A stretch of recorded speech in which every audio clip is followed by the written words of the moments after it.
সকলকে স্বাগত অভ্যুত সমাধান জানানো। আজ আমরা আলোচনা করবো তৃতীয় শ্রেণীর অঙ্ক 95, মানে এই পাতা 96 এবং 97, মানে এই পাতাটা নিয়ে। পরিষ্কার? আমরা আগেই বলে রাখবো, আমরা কিন্তু ছক পূরণ করবো না, আমরা আগে প্রশ্নটা লিখবো এবং সেটা কিভাবে করতে হয় সেইগুলো নিয়ে আলোচনা করবো। তাহলে চলো আমরা একের দাগের অঙ্কটা লিখে নিই, তারপর কিভাবে করতে হবে সেটা আলোচনা করছি। তাহলে চলো লেখা যাক। তাহলে আমরা কিন্তু প্রথম অঙ্কটা মানে এই অঙ্কটা লিখে নিলাম। পরিষ্কার? এই অঙ্কটা কিন্তু পরীক্ষা এইভাবে থাকবে। তাহলে চলো পড়ে যাক কি বলছে দেখো। বলছে একটি গরুর গাড়িতে 7টি বস্তা আছে। প্রত্যেক বস্তায়, প্রত্যেক মানে কি এক বস্তায়, প্রত্যেক বস্তায় 75টি শসা আছে। গরুর গাড়িতে মোট কটি শসা আছে, তাই তো? তাহলে বলছে 7টা বস্তা আছে গরুর গাড়িতে, আর কি আছে প্রত্যেক বস্তায়, মানে এক একটা বস্তায় কটা করে শসা আছে? 75টা। তাহলে গরুর গাড়িতে মোট কটা শসা আছে, তাই তো?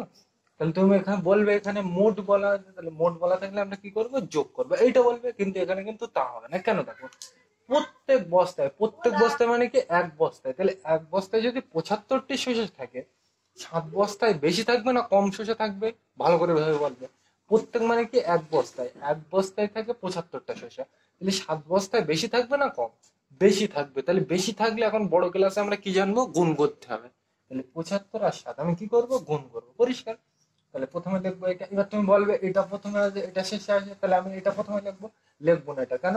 সবসময় আমরা জানি বড়টা উপরে দিতে হয়, তাহলে আমার অঙ্ক করতে সুবিধা হয়। তাহলে এটা যেহেতু বড়, তাহলে এটা উপরে রাখবো। তাহলে কোথায় রাখবো? 75। আর তার নিচে কত লিখবো? 7। আর এই দুটো কি করবো? গুণ করবো। চলো করা যাক। এক বস্তায় কটা? 75টা শসা আছে, তাহলে কি 7 বস্তায় বেশি থাকবে? তাহলে বেশি থাকলে আমরা জানি কি করতে হয়? গুণ। তাহলে প্রথমে এর সাথে, তাহলে 5 সাথে কত? 35। এই দিক থেকে করতে হয় তো, তাহলে এর সাথে, তাহলে 5 সাথে কত? 35। 3 10 5। তাহলে এই 5টা কোথায় আসবে? এখানে। আর এই 3টা কোথায় যাবে? মাথায়। তোমরা জানো কিন্তু গুণ অঙ্ক, তোমরা কিন্তু জানো, আমি ডিটেলসে বলছি না। এবার কি এর সাথে এর আর মাথাটা কি যোগ হয়? তাহলে 7 সাথে কত? 49। 49 আর 3 49, 50, 51, 52। তাহলে কত হলো? 52। 5 10 2। বোঝা গেল? তাহলে কত হলো উত্তর? 525টি সোজা আছে। বোঝা গেল? তাহলে গুণ কিন্তু তোমরা জানো, আমি কিন্তু ওই জন্য ডিটেলসে বললাম না। তাহলে এই অঙ্কটার উত্তর কত? 525। বোঝা গেল? তাহলে শেষে উত্তর কি লিখবে? এই কটির জায়গায় উত্তর বসিয়ে দেবে। পরিষ্কার? তাহলে কি লিখবে? গরুর গাড়িতে মোট 525টি শসা আছে লিখবে। তাহলে উত্তর কিন্তু আমি লিখছি না। বোঝা গেল? তাহলে কি লিখবে? গরুর গাড়িতে মোট 525টি শসা আছে। বোঝা গেল এটা? তাহলে আমরা দুইয়ের দাগের অঙ্কটা নিয়ে আলোচনা করি। এটা মুছে দিলাম। তাহলে আমরা কিন্তু দুইয়ের দাগের প্রশ্নটা লিখে নিলাম। এবার চলো করা যাক। পরীক্ষায় কিন্তু এইভাবেই থাকবে। তাহলে চলো পড়া যাক কি বলছে। দার্জিলিং থেকে 8 পেটি কমলা লেবু এসেছে।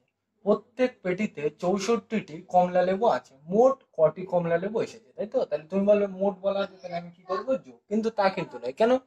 এই প্রত্যেক পেটিতে, প্রত্যেক মানে কি একটা, একটা পেটিতে কটা লেবু আছে? 64টা। তাহলে 8টা পেটিতে বেশি থাকবে না কম থাকবে? বেশি থাকবে। তাহলে বেশি থাকবে মানে আমরা কি জানি? কি বেশি থাকবে মানে কি? আমরা বড় ক্লাসে কি জানি? গুণ করতে হবে। তাহলে এই 64 আর 8 আমি কি করবো? গুণ করবো। তাহলে এটা যেহেতু বড়, তাহলে এটা আমি রাখবো উপরে।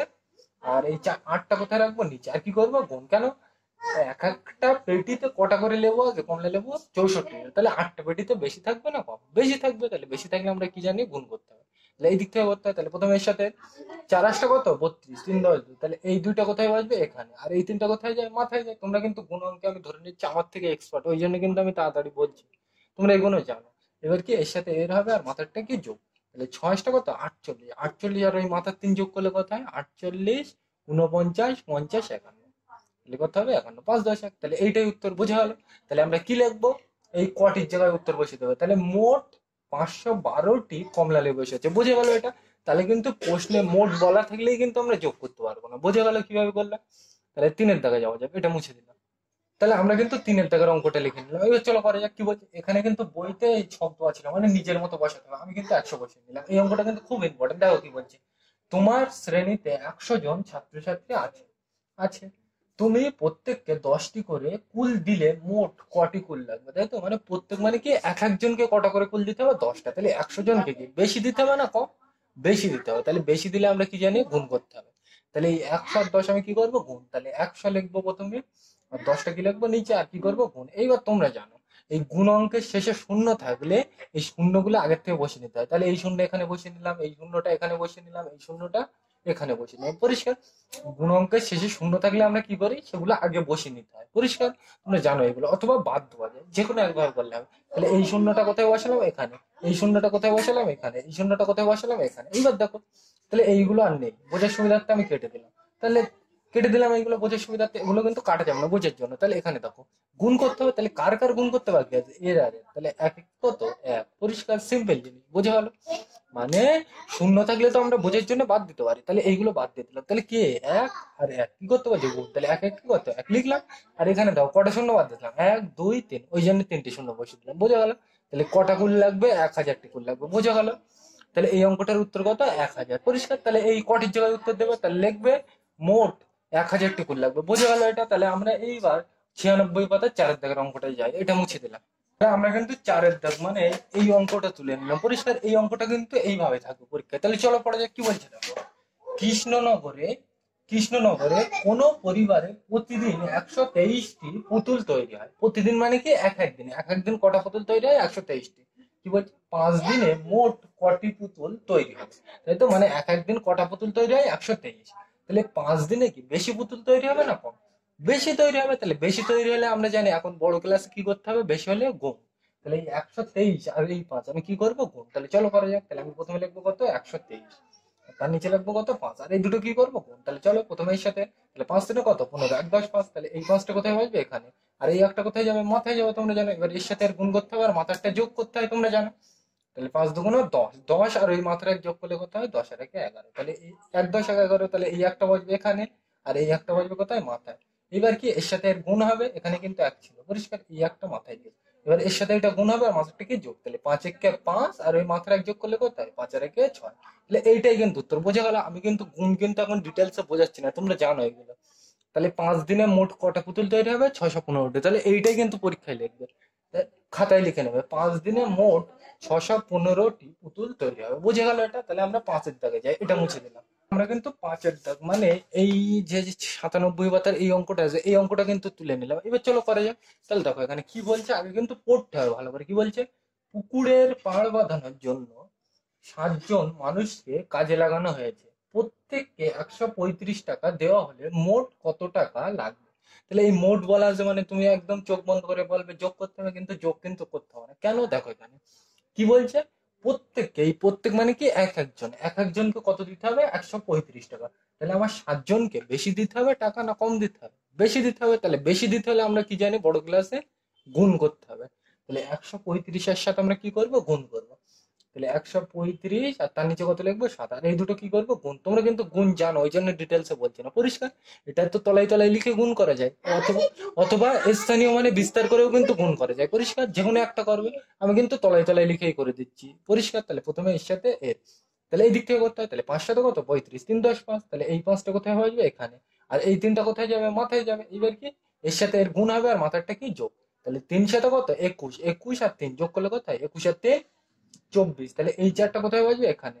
আর এই দুইটা কোথায় যাবে, মাথায়। এবার কি এর সাথে এর গুণ হবে আর মাথারটা কি যোগ, তাহলে 7 একে 7 আর ওই 2 যোগ করলে কোথায়, 7 আর 2 9, পরিষ্কার, বোঝা গেল। তাহলে কত উত্তর, 945। তাহলে কি লিখবে, মোট 945 টাকা লাগবে, পরিষ্কার। এইভাবে তো করলাম। এইবার এই স্থানীয় মানে বিস্তার মানে এরকম ছক কেটে কিন্তু তোমরা করবে, পরিষ্কার। ও কিন্তু আমি আগের দিন ডিটেলসে বুঝিয়ে দিয়েছি, আমি কিন্তু বোঝাচ্ছি না, পরিষ্কার। তাহলে যে কোনো একভাবে করলে কিন্তু হবে, তোমরা পরীক্ষা এইভাবেই করবে, পরিষ্কার, বোঝা গেল। তাহলে উত্তরটা লিখে নেবে। তাহলে 6-এর দাগের অঙ্কটা লিখে নেওয়া যাক, এটা মুছে দিলাম। তাহলে আমরা কিন্তু 6-এর দাগের অঙ্কটা লিখে নিলাম। এবার চলো পড়ে যাক কি বলছে। এক ঘুড়ি বিক্রেতা 148টি ঘুড়ি বিক্রি করেছেন, প্রতিটি ঘুড়ির দাম 6 টাকা হলে মোট কত টাকা তিনি পেয়েছেন, তাই তো। তাহলে এখানে প্রশ্নটা তুমি ভালো করে পড়ে দেখো, কি বলছে, প্রতিটি ঘুড়ির দাম 6 টাকা, প্রতিটি মানে কি একটা ঘুড়ির দাম কত, 6 টাকা।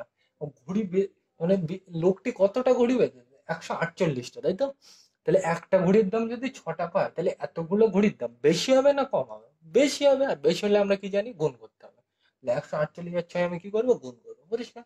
আমি কিন্তু আজ ডিটেলসে বোঝাচ্ছি না, তোমরা এগুলো জানো। তাহলে এই 148টা এখানে লিখলাম আর 6টা কোথায় লিখবো, এর তলায়। আর কি করবো, গুণ। এই দিক থেকে করতে হয়, তাহলে প্রথমে এর সাথে, তাহলে কত, 6 টা 48, তাহলে 4 10 8, তাহলে এই 8টা কোথায় বসবে, এখানে। আর এই 4টা কোথায় যাবে, মাথায়, পরিষ্কার। এবার এর সাথে একটা গুণ হবে আর মাথারটা কি যোগ, তোমরা কিন্তু জানো এখানে।